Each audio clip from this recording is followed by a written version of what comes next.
Praise the lord. దేవుని పరిశుద్ధ నామమునకు మహిమ చెల్లును గాక.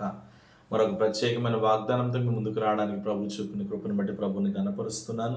ఈవేళ ప్రభు మనకి ఇస్తున్న వాగ్దానం సామెతల గ్రంథం మొదటి అధ్యాయం 33వ వాక్యాన్ని ప్రభు మనకు వాగ్దానం ఇస్తున్నారు. నా ఉపదేశమును అంగీకరించేవాడు సురక్షితముగా నివసించును, వాడు కీడు వచ్చునన్న భయం లేక నెమ్మదిగా ఉండను. దేవునికి స్తోత్రం. భూమి మీద చాలా మంది మాటలు మనం వింటూ ఉంటాం, చాలామంది మాటలు మనం ఆలకిస్తూ ఉంటాం.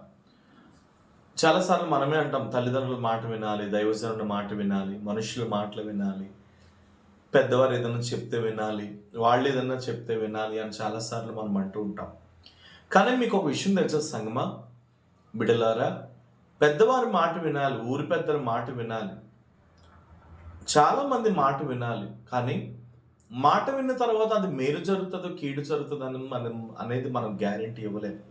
మనుషుల మాటలకి ఏముండవండి, గ్యారంటీలు ఉండవండి. వాళ్ళు ఏదో పేరుకి చెప్తారు, జరిగితే పర్వాలేదు, ఒకవేళ జరగకపోతే చెప్పిన వాళ్ళని తిట్టుకునే పరిస్థితి ఉంటుంది, చాలా రకాలుగా ఉంటుంది. కానీ దేవుని మాట అటువంటిది కాదు.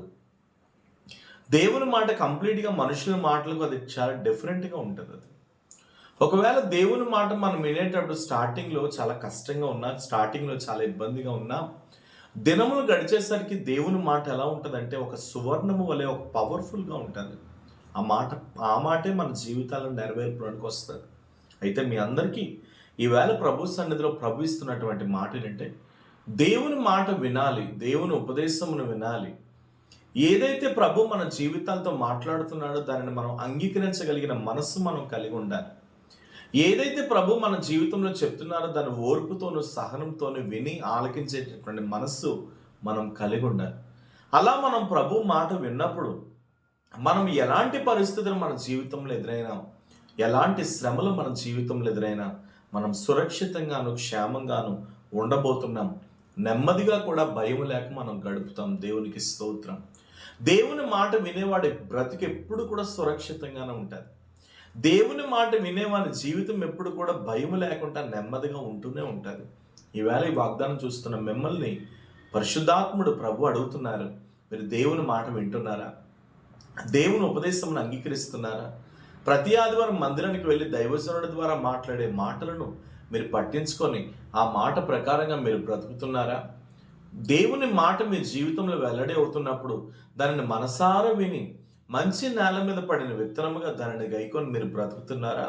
అయితే ఒక మాట, మనుషులు మరిచినా ప్రభు ఎన్నడూ మిమ్మల్ని మర్చిపోడు, మనుషులు విడిచినా ప్రభు ఎన్నడూ మిమ్మల్ని విడబడు. ఎందుకంటే ఆయన మంచి దేవుడు, ఆయన నమ్మదగిన దేవుడు. మనుషులు మరిచినా మరువని దేవుణ్ణి మనం కలిగి ఉన్నాం. ఈ యొక్క ఉదయకాలం ప్రభు మీకు ఇస్తున్నటువంటి మాట ఏంటంటే, దేవుని మాట మీరు నమ్మకంగా వినండి. విని ఆ మాట ప్రకారంగా వస్తున్నటువంటి సురక్షితమైన జీవితాన్ని, నెమ్మది కలిగిన జీవితాన్ని మీరు పొందుకోండి. అలా మీరు పొందుకున్న నాడు మీరు అనేకులకు ఆశీర్వాదకరంగా మారబోతున్నారు, మీరు అనేకులకు దీవెనకరంగా మారబోతున్నారు. కాబట్టి దేవుని మాట వినే కృప మీ అందరికీ యేసు నామంలో కలుగును గాక. ప్రేమ కలిగిన పరిశుద్ధ తండ్రి, ఎంతమంది అయితే సురక్షితంగా నెమ్మదిగా భయం లేని పరిస్థితులు, వేదన అనుభవిస్తూ, దుఃఖాన్ని అనుభవిస్తూ, ఏడుస్తూ బాధపడుతున్నారు, వారందరూ నీ మాట విని సురక్షితంగా ఉండే కృప నజరేయుడైన యేసు నామంలో వారి జీవితాల్లో కలుగును గాక. అపవాది పెడుతున్న ప్రతి విధమైనటువంటి బంధకాలన్నీ యేసు నామంలో విరుస్తున్నాను. ఇప్పుడే బిడ్డల జీవితాల్లో మీరు అద్భుతం చేయండి. ఎక్కడికి వెళ్ళి మీరు చేయమనివ్వండి.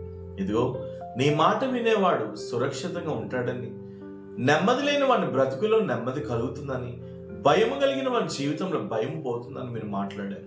బిడ్డలందరి జీవితాల్లో ఒక నూతనమైన నీ అద్భుతాన్ని జరిగించండి. నజరేయుడైన యేసు నామములో అట్టి కృపను విడుదల చేస్తూ యేసు నామమున నీ ప్రార్థన అడుగుచున్నాను తండ్రి, ఆమేన్. God bless you. నిశ్చయంగా దేవుడు గొప్పవాడు.